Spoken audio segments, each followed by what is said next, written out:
그런 교제의 마음으로 우리 교우들 서로 축복을 원하시면서 이 찬양 같이 하나님께 드리겠습니다. 이 시간 너의 마음속에 아빠 없으신 분 없죠?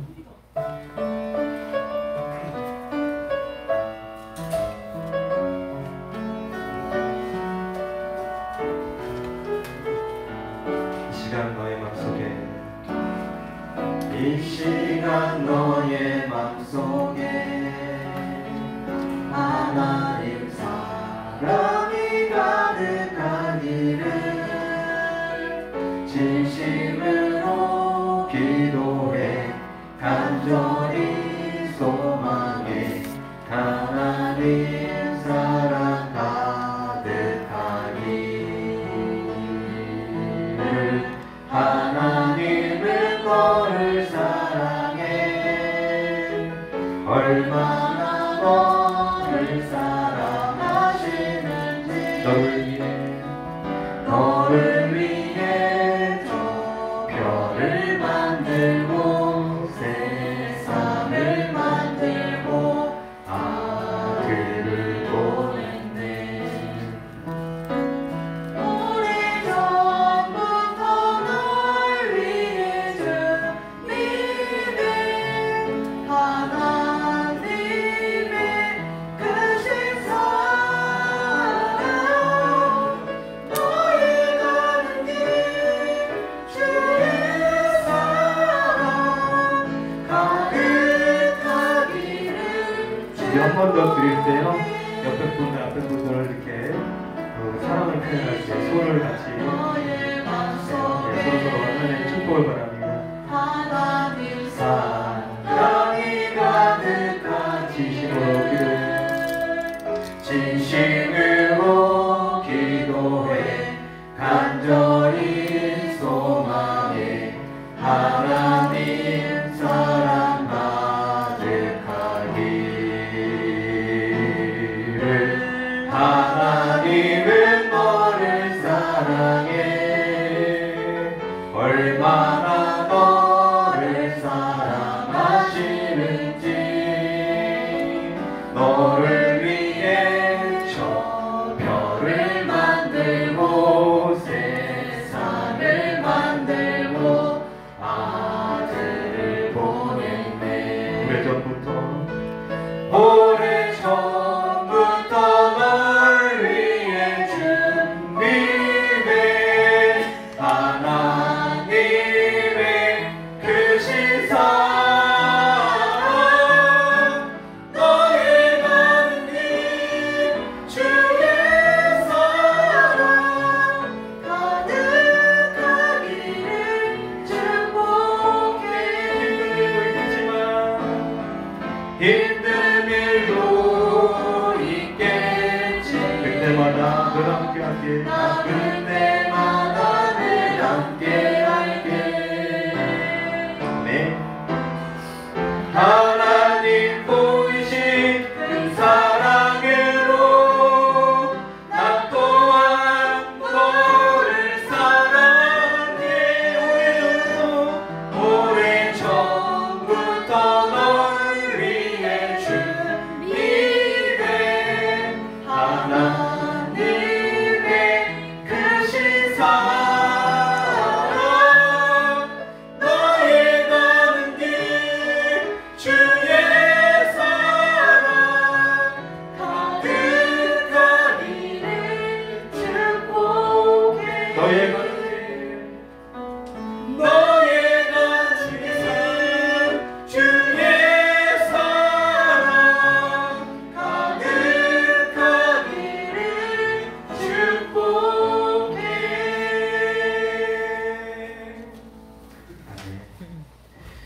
네, 나의 주, 나의 하나님이여.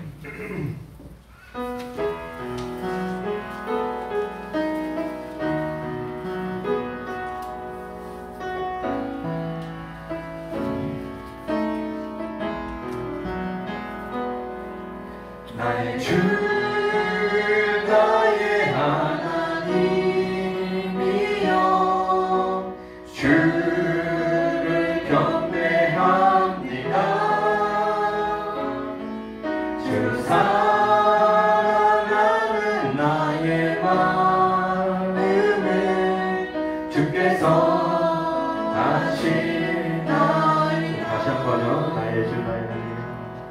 나의 주 나의 하나님이여 주를 경배합니다. 주 사랑하는 나의 마음을 주께서 아시나이다. 내 틀을 옥한 내게 내 틀을 옥한 내게 없으면 주께 드릴 없지만 하나님 형상대로 날 믿으사 새 영을 내게 부어주소서. 나의 주 나의 하나님이여 주를 경배합니다. 주 사랑하는 나의 마음을 주께서 아시나이다. 고통 속에 고통 속에 방황하는 내 마음 주께로 갈 수 없지만 저항할 수 없는 그 주님의 길을 걷게 하소서. 나의 주 나의 하나님이여 주를 경배합니다. 주 사랑하는 나의 마음을 주께서 아시나이다. 주 사랑하는 나의 마음 주 사랑하는 나의 마음을 주께서 아시나이다.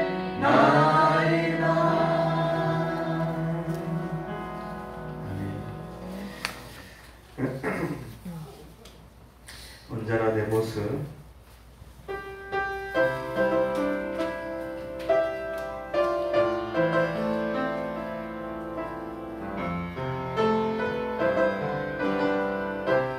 언제나 내 모습 언제나 내 모습 너무나 부끄러워 무릎으로 주님께 무릎으로 주님께 기도로 가오니 나 홀로 서 있는 주네요. 죽은 내 어깨로서 주님만 나를 주님만 나를 세워 내 영생에 하소서. 주님 내 안에 주님 내 안에 내 안에 계시고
나를 세워주소. 주님 내 안에, 주님 내 안에, 주님 내 안에,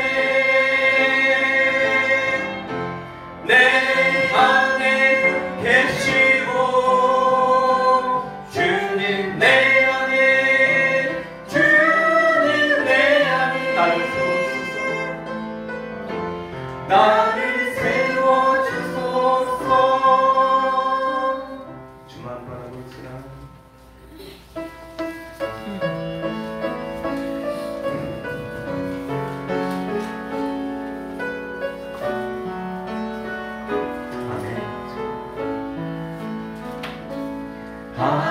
하나님의 사랑을 사모하는 자, 하나님의 평안을 바라보는 자, 너의 모든 것 창조하신 우리 주님이 너를 얼마나 사랑하시는지.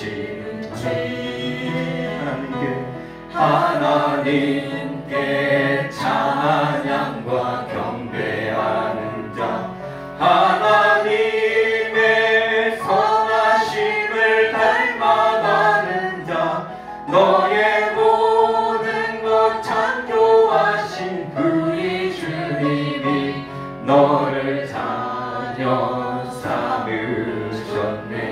하나님 사랑으로, 하나님 사랑의 은혜로 너를 어느 때나 바라보시고, 인장으로서 하나님 인장 함께 언제나 너에게 기울이시니, 언제나 너에게 기울이시니,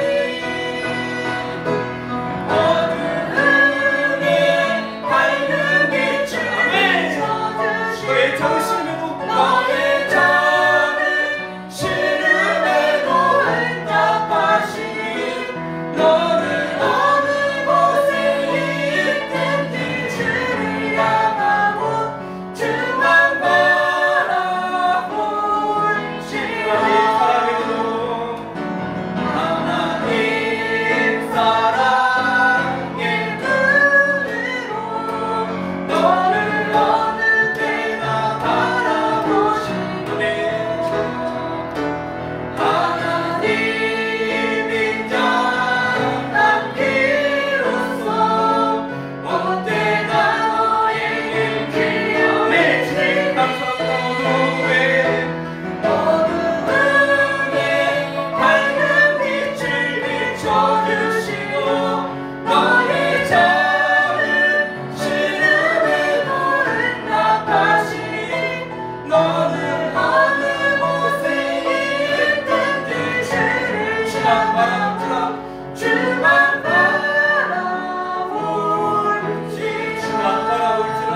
주만 바라볼지라.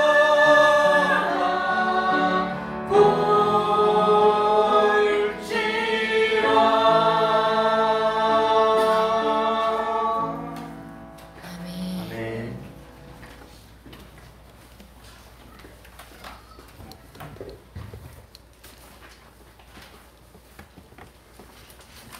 묵상 드려드림으로 주일오후 예배 시작하겠습니다.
찬송 올리겠습니다.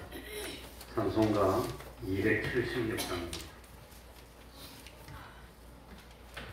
276장입니다.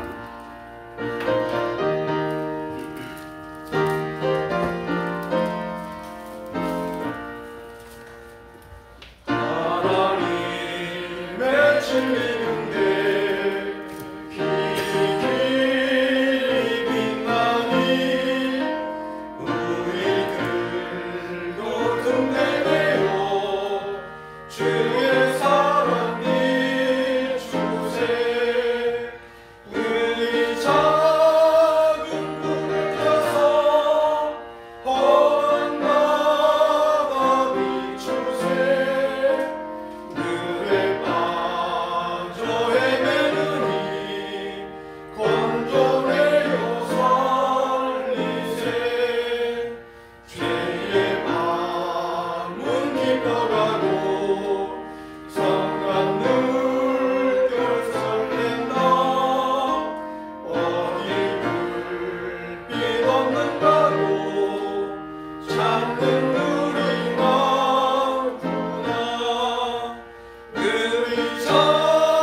이 시간에는 시편 86편을 교독하겠습니다.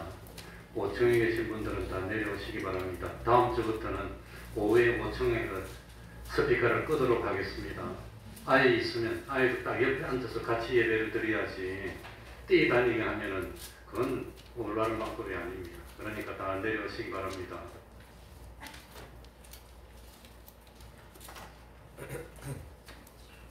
시편 86편입니다.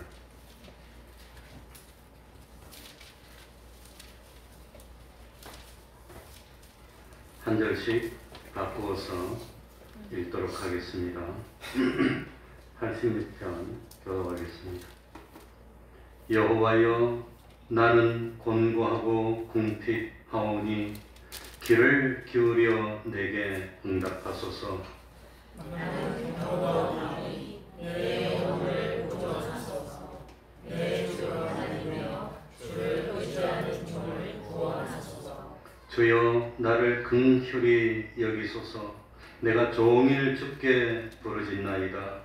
주여, 내 영혼이 주를 부러워보니 주여, 내 영혼을 기쁘게 하소서. 주는 선하사 사유하기를 즐기시며 주께 부르짖는 자에게 인자함이 후하심이니이다. 여호와여, 나의 기도에 귀를 기울이시고 나의 간구하는 소리를 들으소서. 나의 환난 날에 내가 주께 부르짖으리니 주께서 내게 응답하시리이다. 주여, 신들 중에 주와 같은 자 없사오며 주의 행사와 간구도 없나이다. 주여, 주의 지으신 모든 열방이 와서 주의 앞에 경배하며 주의 이름에 영화를 돌리리이다. 그저 주는 광대하사 기사를 행하시오니 주만 하나님이시니이다. 여호와여, 주의 도로 내게 가르치소서. 내가 주의 진리에 행하오리니 일심으로 주의 이름을 경외하게 하소서. 주는 나의 하나님이여, 내가 전심으로 주를 찬송하고 영영토록 주의 이름에 영화를 돌리오니 이는 내게 향하신 주의 인자가 크사 내 영혼을 깊은 음부에서 건지셨음이니이다. 하나님이여 교만한 자가 일어나 나를 치고 강포한 자의 무리가 내 영혼을 찾았사오며 자기 앞에 주를 두지 아니하였나이다. 그러나 주여 주는 긍휼히 여기시며 은혜를 베푸시며 노하기를 더디하시며 인자와 진실이 풍성하신 하나님이시오니 내게로 돌이키사 나를 긍휼히 여기소서. 주의 종에게 힘을 주시고 주의 여종의 아들을 구원하소서. 다같이 은총의 표징을 내게 보이소서. 그러면 나를 미워하는 저희가 보고 부끄러워하오리니 여호와여 주는 나를 돕고 위로하심이니이다. 아멘. 이제 이 시간 예배를 위해서 통성으로 기도드리겠습니다.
하나님의 말씀은 요한복음 6장 14절입니다.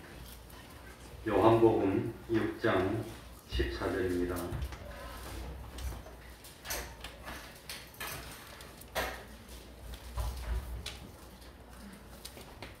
요한복음 6장 14절부터 21절까지를 제가 읽겠습니다.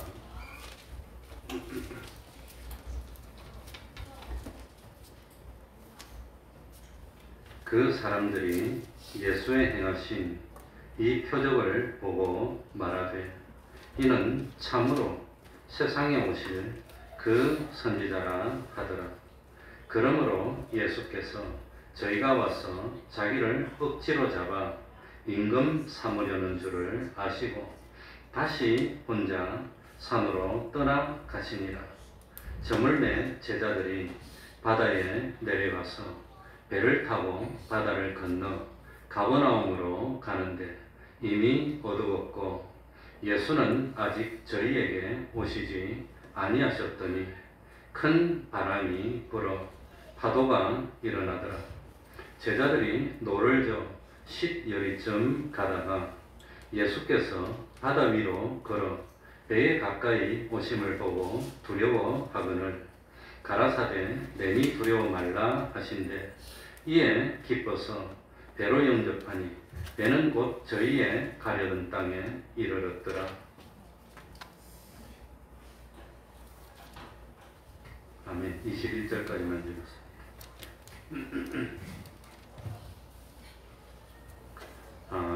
오늘은 요한복음에 나오는 8가지 표적 가운데서 5번째 표적입니다. 오늘 읽었던 14절, 15절은 4번째 표적인 오병이어의 기적을 베푼 결과입니다.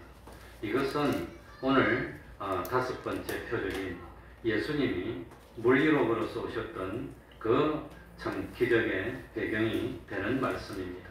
14절 15절 다시 한번 읽어보겠습니다. 그 사람들이 예수의 행하신 이 표적을 보고 말하되 이는 참으로 세상에 오실 그 선지자라 하더라. 그러므로 예수께서 저희가 와서 자기를 억지로 잡아 임금 삼으려는 줄을 아시고 다시 혼자 산으로 떠나가시니라. 예수님은 보리떡 5개와 물고기 2마리로 5,000명이 넘는 사람을 먹이셨습니다. 그래서 사람들은 예수님의 행하신 그 표적을 보고 감탄했습니다. 그래서 오늘 보면은 14절 하반부에 보면은 이는 참으로 세상에 오실 그 누구라고 그랬죠? 선지자라.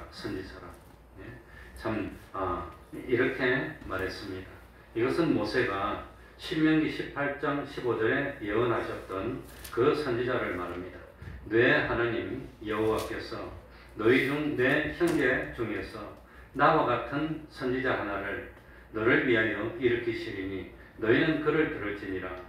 그러니까 이스라엘 백성에게 있어서 그 선지자는 바로 이스라엘 백성들을 구원할 메시아였습니다. 모세가 이스라엘 백성을 애굽에서 구해낸 것처럼 그 선지자는 이스라엘 백성들을 로마로부터 구원해내고 하나님이 약속하신 그 축복의 나라를 참 이루게 하실 줄 믿고 있었습니다. 벳세다에 모여 있던 무리들은 예수님이 행하신 표적을 보고 예수님을 메시아로 바르게 인식했습니다. 그러나 문제는 예수님을 메시아로 인식했던 이스라엘 백성들의 잘못된 행동들입니다. 그러니 예수님이 구세주라면 마땅히 엎드려서 경배하고 예수님이 무슨 말씀을 하셔도 순종해야 되는데 그러질 않았다고 하는 겁니다. 이 예수님이 메시아라면 주님에게 순종해야 되는데 순종하는 대신 15절에 보면은 어떻게 하려고 그랬지요? 예수님을 억지로 뭐 하려고? 왕으로 삼으려고 했다고 하는 겁니다. 그래서 이 이스라엘 백성들은 자기들의 어떤 육신의 목적을 위해서 예수님을 이용하려고 했다고 하는 겁니다. 지금 이스라엘은 로마의 지배를 받는 식민지입니다. 곧 6월절을 맞이해서 많은 사람이 예루살렘으로 모여들 겁니다. 그때 특별한 능력을 소유한 예수님을 왕으로 삼아서 로마의 군대를 몰아내는 그것이 자기들의 소원이었습니다. 물론 예수님은 세상에 오실 그 선지자가 맞습니다. 예수님은 분명히 만왕의 왕입니다. 그러나 예수님에게는 이 선지자 직분과 왕의 직분 외에 한 가지 직분이 있는데 그게 제사장의 직분입니다. 이 참 이스라엘 백성들의 그거 뭡니까? 모든 택한 자들의 죄를 짊어지고 십자가에서 죽어야 하는 그런 사명이 있었다고 하는 겁니다.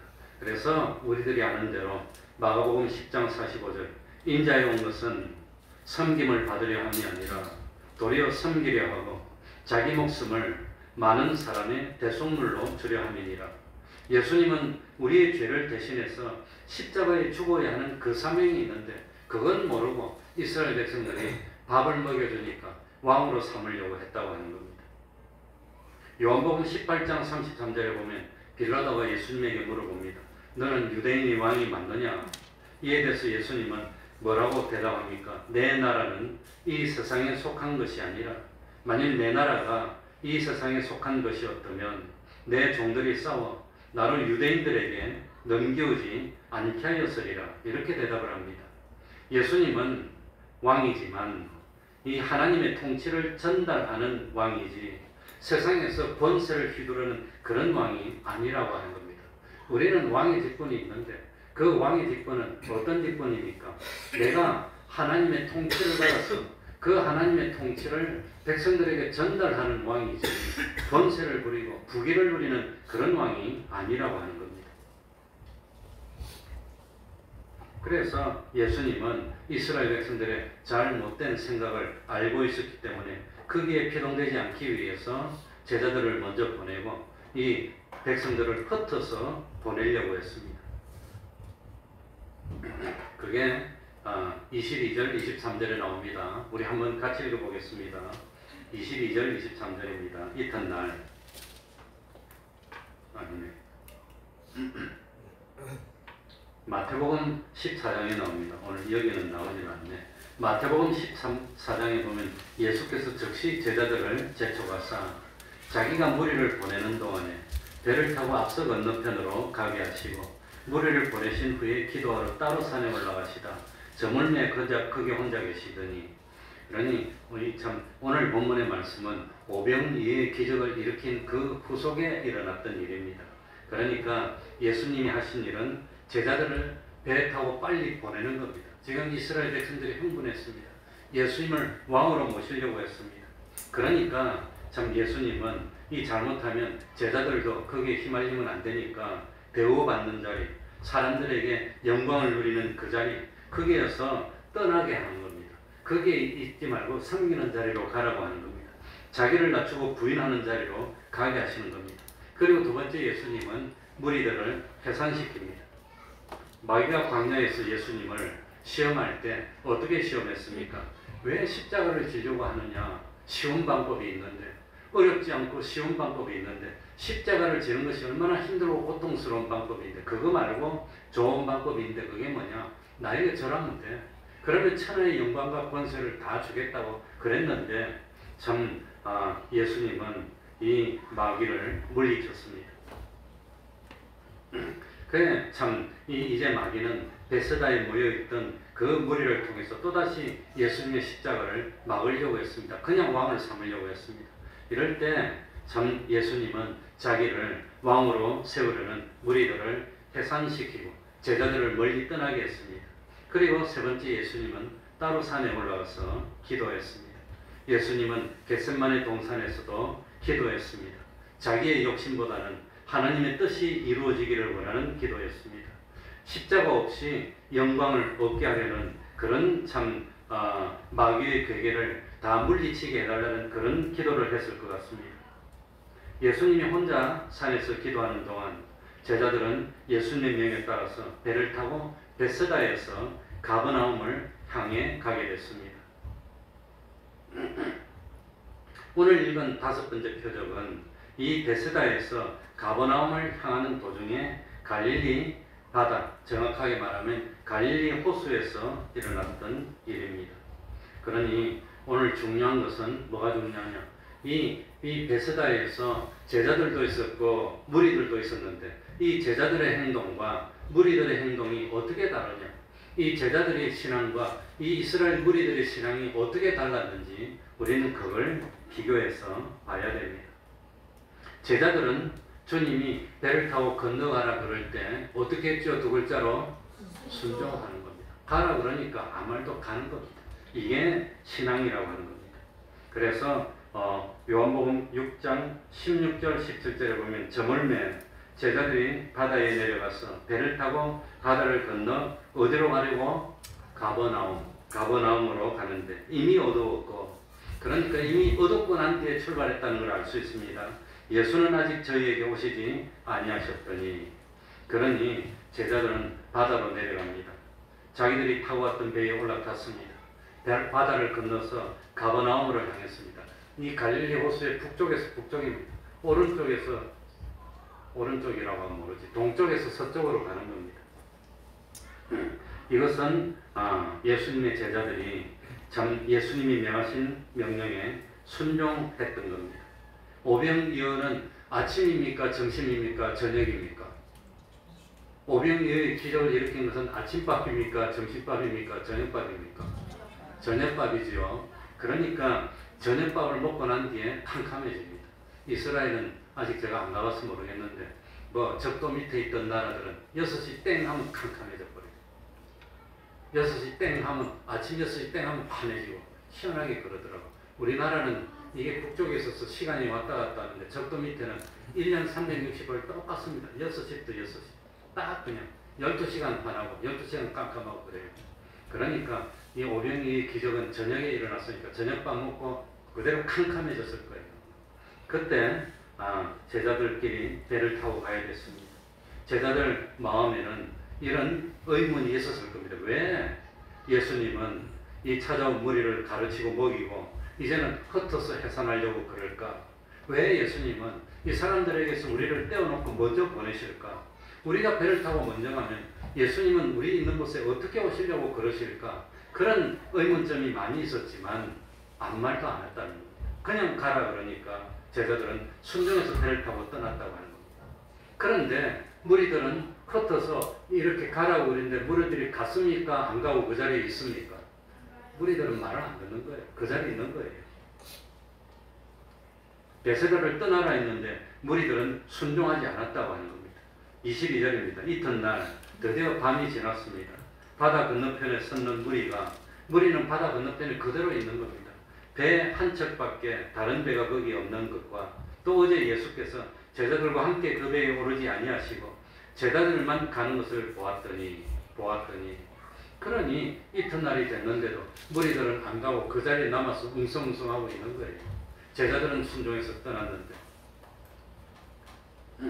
아마도 이들 참 오병이의 기적을 체험했던 무리들은 이해가 되지 않는다는 듯이 참 서 있었을 겁니다. 어제 분명히 베세다 해변가에 배가 한 척밖에 없었는데 그 배를 제자들만 타고 갔고 예수님은 그 배에 타지 않았습니다. 그렇다면 예수님은 어디 있을까? 예수님을 찾았습니다. 아무리 찾아도 없었습니다. 그러니까 드디어 무리들도 예수님이 여기 없다는 걸 알고 베세다에 있지 않고 가버나움을 향해서 무리들도 다 떠나게 됩니다. 결론은 뭐냐? 제자들은 주님이 말씀하실 때 의문이 있고 마음에 들지 않아도 순종했지만 무리들은 주님의 말씀에 순종할 생각이 없었다고 하는 겁니다. 무리들은 어떻게 했습니까? 자기 생각대로 하는 겁니다. 자기 뜻대로 하는 겁니다. 자기 마음대로 하는 겁니다. 그냥 하고 싶은 대로 했다는 겁니다. 그러니까 제자들은 주님을 믿었고 무리는 예수님을 믿었습니까? 안 믿었습니까? 기적을 체험하고 밥을 먹여주는 걸 먹고 했지만 안 믿었다는 겁니다. 순종할 생각이 없었다고 하는 겁니다. 그러니까 참된 제자의 길은 자기의 뜻을 이루고 자기의 욕심을 이루는 데 있는 것이 아니라 하나님의 뜻을 이루는 데 있습니다. 참된 제자는 예수님이 명령하시면 왜라고 묻지 않고 예스가 아니고 왜라고 묻지 않고 예라고 순종하는 것이 제자고 하나님의 백성입니다. 그러니 우리 태평동 교회도 좀 자기 뜻에 맞지 않더라도 순종해야 되는데 나는 특별한 사람이니까 그렇게 생각하면 그게 마귀의 유혹입니다. 나는 특별한 사람이 아닙니다. 똑같은 사람입니다. 똑같이 순종해야 됩니다. 그런데 우리는 어떤 생각을 가지고 있냐면 나는 특별한 사람이니까 달리해도 돼. 그런데 그건 아닙니다. 저도 어릴 때부터 난 특별한 사람인 줄 알았습니다. 난 할아버지도 목사님이고 교회 안에서 자랐고 그러니까 특별한 사람이니까 난 저절로 될 줄 알았는데 크면서 보니까 특별한 사람이 아니고 다 똑같은 사람이더라고요. 그러니 나는 할아버지가 개척해서 지은 교회 손자니까 장손자인데 가니까 교인들이 얼마나 잘해주는지 그래 오는 사람마다 환영해주니까 난 특별한 줄 알았어요. 근데 특별한 게 아닙니다. 특별하다고 생각하는 게 그게 마귀의 유혹이라고 하는 겁니다. 그게 마귀의 유혹입니다. 그러니 하나님 앞에서는 어떤 사람이라도 불구하고 자기의 믿음으로 자기가 구원하는 겁니다. 18절 20절입니다. 우리 다 같이 읽어볼까요? 큰 바람이 불어 다 같이 읽겠습니다. 18절 19절 20절입니다.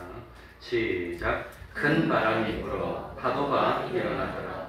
제자들이 노를 저 10여리쯤 가다가 예수께서 바다 위로 걸어 배에 가까이 오심을 보고 두려워하거늘 가라사대 내니 두려워 말라 하신대. 제자들이 배를 타고 가버나움을 향해 가는 도중이었습니다. 갈릴리 바다는 바다 해수면보다 200m가 낮답니다. 사해 바다는 바다 해수면보다 400m가 낮답니다. 갈릴리 바다는 200m, 사해 바다는 400m인데 지금은 물이 줄어서 아마 더 낮을 거예요. 그러니까 그래도 갈릴리 바다는 흘러갈 데가 있어요. 자기보다 더 낮은 데가 있으니까. 근데 사해 바다는 흘러갈 데가 없습니다. 아무튼 해발보다 200m가 더 낮고 주변엔 산으로 둘러싸여 있습니다. 이 산과 산 사이에 이 골바람이 있습니다. 그러니 바람들이 이 골을 통해서만 쌩 하고 붑니다. 요즘 도시에는 빌딩이 많아서 무슨 바람이 있지요? 빌딩풍이 있어요. 그 바람이 굉장히 세요. 빌딩 사이에 가면 겨울에는 무지무지 바람이 세고 춥습니다. 그러니 이 바람이 세면 물결이 일어나는 겁니다. 파도가 치는 겁니다. 자연스럽게 갈릴리 바다에 심한 물결이 일어납니다. 마태복음 14장 24절에는 배가 이미 육주에서 수리나 떠나서 수린이 몇 킬로, 2, 3킬로 떠났던 것 같습니다. 바람이 거슬림으로 물결을 인하여 고난을 당하더라. 이 예수님의 제자들은 어디에서 어디로 가는 거지요? 베스다에서, 오병이어가 일어났던 베스다에서 어디로 갑니까? 가버나움으로 갑니다. 가버나움으로. 그런데 이 마태복음 14장 25절에 보면은 이미 밤 사경쯤이라고 되어 있습니다. 밤 사경. 그러니 밤 사경은 새벽 3시부터 6시 사이니까 밤이 다 샜다고 하는 겁니다. 제자들은 밤이 캄캄할 때 배를 타고 출발합니다. 아마도 7시에 출발했는지 8시에 출발했는지 모르지만 그런데 참 뭡니까? 이 밤 사경이니까 8시에 출발해도 새벽 3시면 몇 시간입니까? 이거 7시간이 걸렸으니 7시간 동안 지금 헤매고 있다고 하는 겁니다. 이 베세다에서 가버나움까지는 정확하게는 모르겠고 제가 지도에서 자로 재가지고 거리를 재보니까 한 6.6km 내지 7km 정도예요. 이 7km를 7시간 그건 7시간 동안 헤맸다는 것은 얼마나 풍랑이 많이 불었겠나. 풍랑이 부니까 반대 방향으로 보니까 이거는 돛도 달 수가 없고 노를 져서 가야 되는데 적은 배는 바람이 불면 바람이 밀립니다. 전 부산에서 커가지고 참 부산에서 커서 해변에 나가서 노젓는 배를 많이 타봤어요. 초등학생 때부터 탔어요. 우리 누굽니까 아무튼 초등학교 때부터 탔는데 이 아무리 노를 저어도 바람이 세면 바람이 밀려버려요. 또 밀리고 배가 꼼짝도 안 하고 그렇게 밤이 새도록 고생했다는 뜻입니다. 그런데 제자들이 두려워했다고 나옵니다. 뭘 두려워했죠? 제자들이 뭘? 파도를 두려워했습니까? 바람을 두려워했습니까? 폭풍을 두려워했습니까? 뭘 두려워했지요? 뭘? 예수님이 바다 위를 걸어오는 모습을 보고 두려워했다고 했습니다. 이미 제자들은 비슷한 경험을 한 적이 있습니다. 마태복음 8장 23절 이하에 보면 예수님과 제자들이 배를 같이 타고 있는데 예수님은 주무시고 제자들은 깨어 있는데 근데 참 파도가 일어나고 물이 그냥 배 안으로 넘쳐 들어오니까 제자들이 두려워서 잠자는 예수님을 깨웁니다. 그랬더니 예수님이 왜 믿음이 없느냐 그러면서 파도를 보고 바람을 보고 야단치니까 파도가 잔잔해지고 바람도 잔잔해지는 이런 경험을 이미 했습니다. 제자들은 아마 그때 경험이 남아있을 겁니다. 그러니 참 제자들은 이 예수님이 함께만 있으면 파도가 높고 폭풍이 쳐도 걱정 없어. 예수님이 파도 보고 잔잔하라 그러니까 파도들이 잔잔해져 버렸습니다. 이런 경험이 있습니다. 그래서 제자들은 예수님만 함께 있으면 되는데 예수님만 함께 있으면 문제가 없는데 예수님만 함께 있으면 5,000명이 넘는 사람이 있더라도 먹는 것도 걱정 안 해도 되고 예수님만 함께 있으면 파다치는 바다 한가운데에서도 예수님이 다 구해주시는데 그런데 예수님이 없어. 그래가지고 참 예수님이 제자들을 구원하려고 물 위를 걸어서 오는데 제자들은 물 위로 걸어오는 예수님 보고 누구라고 생각했지요? 유령이라고. 그게 마가복음 6장 49절에 제자들이 그의 바다 위로 걸어오심을 보고 유령인가 하여 소리 지르니 소리 지른다는 것은 유령이라고 하면서 겁에 질려서 공포에 질려서 소리를 질렀다는 거예요. 유령 보신 적이 있습니까? 난 흑개비 같은 걸 직접 보고 대화도 해봤으니까 그 공포심은 말할 수 없습니다. 얼마나 무서운데. 지금이 나이가 60이 훨씬 넘어도 그때 기억이 생생한데 그거 생각하면 얼마나 무서운지 모르겠습니다. 그런데 두려워하는 제자들 보고 예수님이 내니 창조주니까 구세주니까 파도 속에서도 너희를 구원할 수 있는 유일한 존재니까 내니 뭐하지 말라? 두려워하지 말라. 주님만 오면 두려워하지 않아도 돼. 무슨 문제가 있어도 걱정이 돼. 다 해결이 됩니다. 그래서 주님의 목소리를 듣는 순간 두려움이 없어지고 마음의 평안을 느낀 나머지 베드로는 나도 좀 걸어가면 안 됩니까? 주님이 걸어오는데 나도 좀 걸어가면 안 됩니까? 그만큼 베드로는 그 순간 평안을 느꼈다는 겁니다. 그러니 그런 걸 보면은 제자들이 예수님을 얼마나 의지했는지, 예수님을 얼마나 믿었는지 그걸 참 우리들이 깨달을 수가 있습니다. 그러니까 제자들에게는 예수님에 대한 신뢰가 쌓이고 믿음이 쌓이고 예수님만 계시면 괜찮아 예수님만 있으면 든든해 그런 믿음이 있었다고 하는 겁니다. 그 전에 한번 말씀드렸지만 우리 동정이도 어릴 때 겁이 많더라고. 겁이 많은데 지금 내 기억이 잘 안 나네. 그런데 겁이 많은데 무서워서 떨고 있는데 엄마가 오라니까 안 오더라고. 아빠가 와서 오라니까 아빠한테 오더라고. 그러고 무서워하지 않더라고. 그러니 자기 생각에도 아빠가 더 뭡니까? 이게 참 든든하고 그랬던 모양입니다. 그러니 그런 신뢰감을 주님에 대한 신뢰감이 있는 게 그게 믿음이라는 겁니다. 주님이 계시면. 그런데 문제는 뭐냐면은 참 주님이 눈으로 보이면서 함께 있으면 안심하면서 주님이 멀리 떠나고 난데 성령으로 함께 하더라도 주님이 육신으로 함께 있는 것처럼 안정감을 누려야 되는데 그런 믿음이 없다고 하는 겁니다. 그게 주님이 원하는 것은 그런 믿음입니다. 그래서 24절, 25절, 26절 한번 다 같이 읽어보겠습니다. 24절부터 6절입니다. 무리가 다 같이 읽습니다. 시작. 무리가 거기 예수도 없으시고 제자들도 없음을 보고 곧 배들을 타고 예수를 찾으러 가버나움으로 가서 바다 건너편에서 만나 랍비여 어느 때에 여기 오셨나이까? 예수께서 대답하여 가라사대 내가 진실로 너희에게 이르노니 너희가 나를 찾는 것은 표적을 본 까닭이 아니요 떡을 먹고 배부른 까닭이로다. 표적을 보고 주님을 찾았다면 얼마나 좋았을까? 그런데 이 무리들이 예수님을 찾은 까닭은 표적을 본 것 때문이 아니라 주님이 구세주이기 때문에 찾은 것이 아니라 무엇 때문에 찾았어요? 배불렀어. 떡 먹고 배불렀어. 또 떡 생각이 나서 왔다는 겁니다. 그러니까 제자들은 주님을 구세주로 생각하고 무슨 말씀을 하셔도 믿고 따랐는데 이 무리들은 주님으로부터 뭐만 요구하고 있어요? 떡만 요구하는 겁니다. 육신의 욕심만 채워주기를 그것 때문에 주님을 찾는다고 하는 겁니다. 오늘날 이 자리에 있는 우리들은 무엇 때문에 이 자리에 있지요? 이 세상에 살면서 필요한 떡을 채우기 위해서 있는 겁니까? 주님으로부터 죄 용서함 받고 하늘나라 가려고 있는 겁니까? 어느 거지요? 앞에 겁니까? 뒤에 겁니까? 옆에 겁니까? 우리들도 그러면 안 된다는 겁니다. 우리들도 그러면 안 됩니다. 그러니까 이 오병이의 기적을 체험하고 예수님을 왕으로 삼으려고 했던 사람들은 항상 이 예수님은 자기들의 세상에서의 필요를 채워주는 그런 존재로 생각하는 겁니다. 다른 말로 하면 뭡니까? 알라딘의 램프의 마법사로 생각하는 겁니다. 램프에 귀신이 썩나면 내가 이게 어려운데 그럼 그거 다 갖다 주는 겁니다. 네.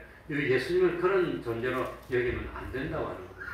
예수님은 나의 죄를 대신 죽어주심으로 죄를 용서해 주시고 의롭다 해주시고 하나님의 자녀되는 권세를 줘서 우리를 하늘나라로 이끌어 주시는 그게 목적입니다. 그 목적을 위해서 예수님은 죄를 용서해 주시는 능력이 있다는 걸 증명하고 나타내기 위해서 뭘 고쳐줬단 말입니까? 중풍병자도 고치고 하신 것이지 중풍병을 고쳐주는 게 목적이 아니라고 하는 겁니다. 왜 중풍병을 고칩니까? 사람들이 죄를 사해주는 그런 권세가 있다는 걸 믿지 못하니까. 그죠?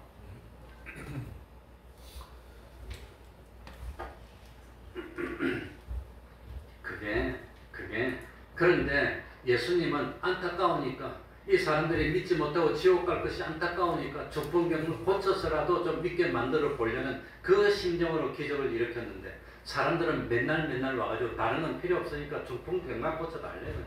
요것만 고쳐달래. 중풍병 고쳐주면 나중에 뭡니까? 심장마비로 죽을 건데.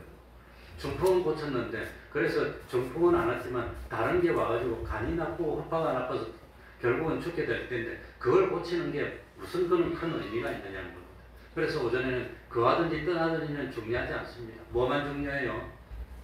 주님을 기쁘시게 하는 것만 중요한 겁니다. 그렇게 해야 그리스도의 심판대에서 우리들이 칭찬받고 상급이 많은데 주님은 그거 하고 싶은데 우리 인간들은 처음부터 끝까지 뭐만 하느냐? 중풍병만 고쳐달래요.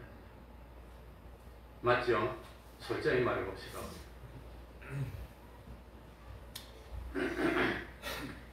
21절에 보겠습니다. 이에 기뻐서 배로 영접하니 배는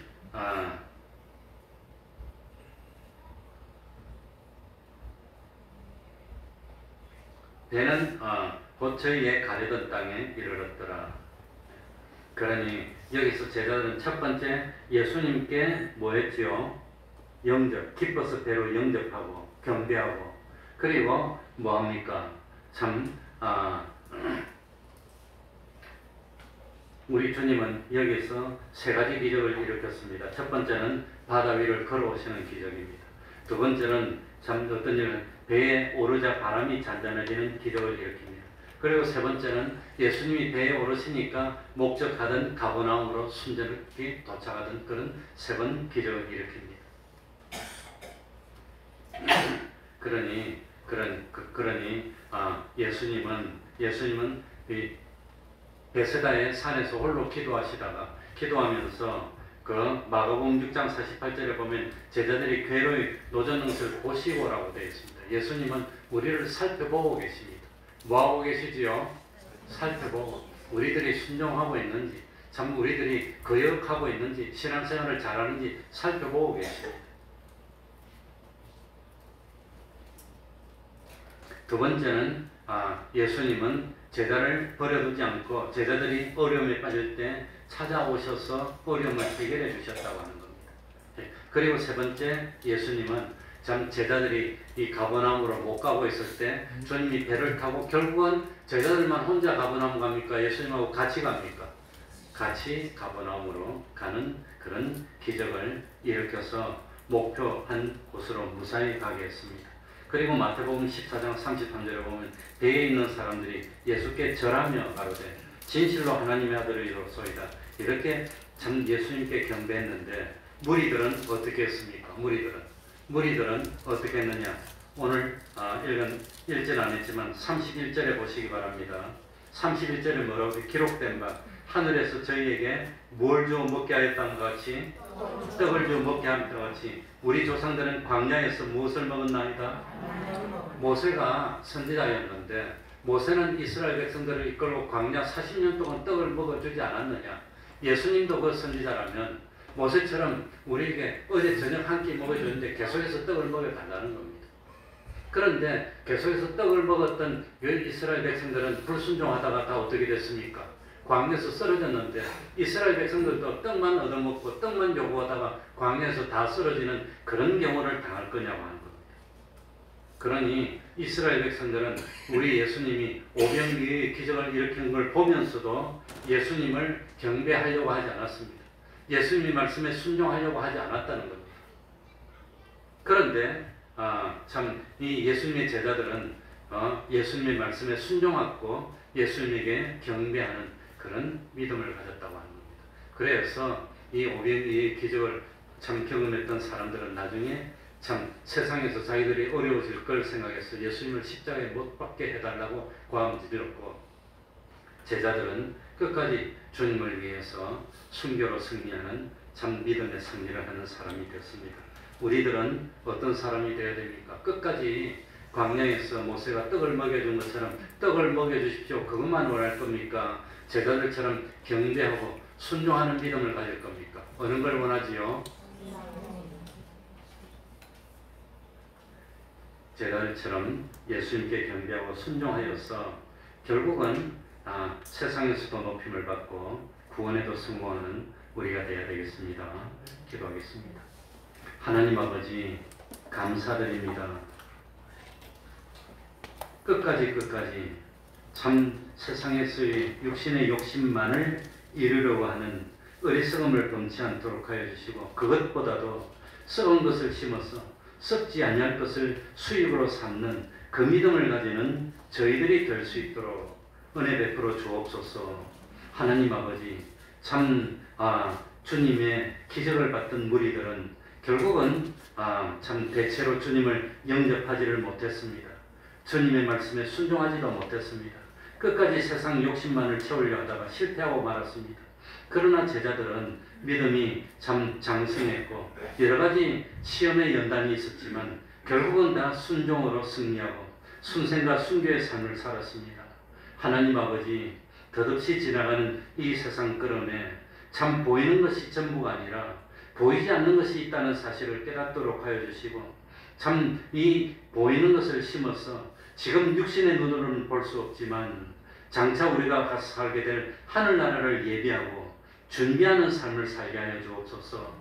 그래야 해서 요셉처럼 순종하고 하였더니 하나님이 세상에서도 총리가 되는 복을 주셨고, 참 그랬던 것처럼 참 여호와를 진실로 바라는 자가 되어 세상에서도 수치를 당치 않도록 하여 주시고, 영원한 하나님께 영광 돌리며 참 온전하고 구비하여 부족함이 없는 구원을 이루는 저희들이 될 수 있도록 은혜 베풀어 주시옵소서.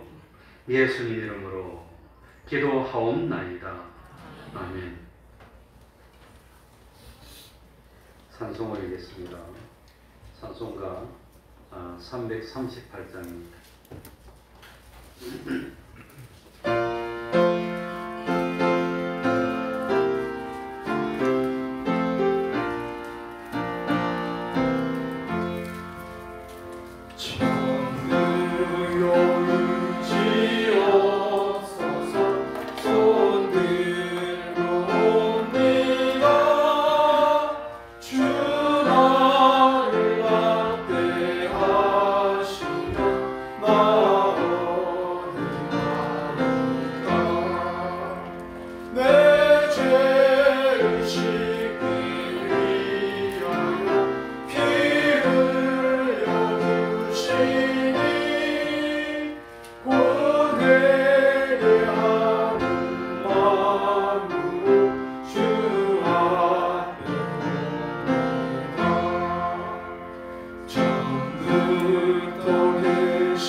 오늘 우리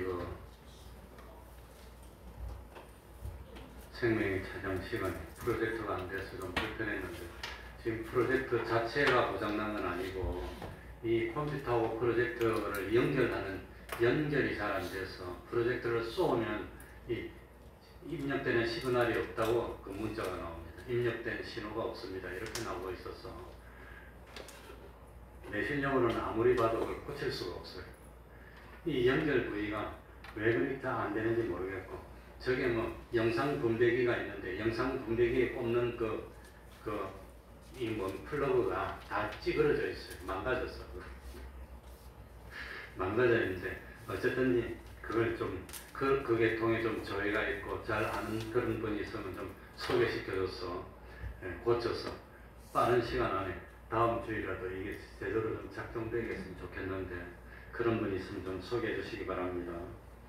그러면 다 같이 일어나셔서 3장 찬송 부르고 기도문을 마치겠습니다.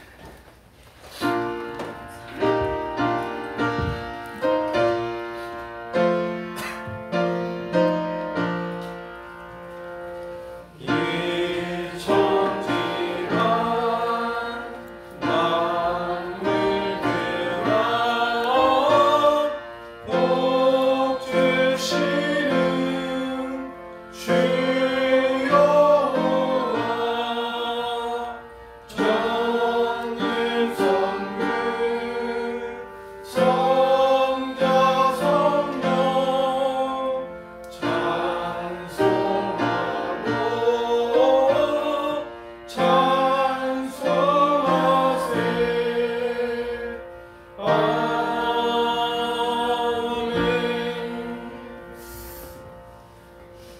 하늘에 계신 우리 아버지여, 이름이 거룩히 여김을 받으시오며 나라의 임하옵시며 뜻이 하늘에서 이룬 것 같이 땅에서도 이루어지이다. 오늘날 우리에게 일용할 양식을 주옵시고 우리가 우리에게 죄 지은 자를 사하여 준 것 같이 우리 죄를 사하여 주옵시고 우리를 시험에 들게 하지 마옵시고 다만 악에서 구하옵소서. 대개 나라와 권세와 영광이 아버지께 영원히 있사옵나이다. 아멘.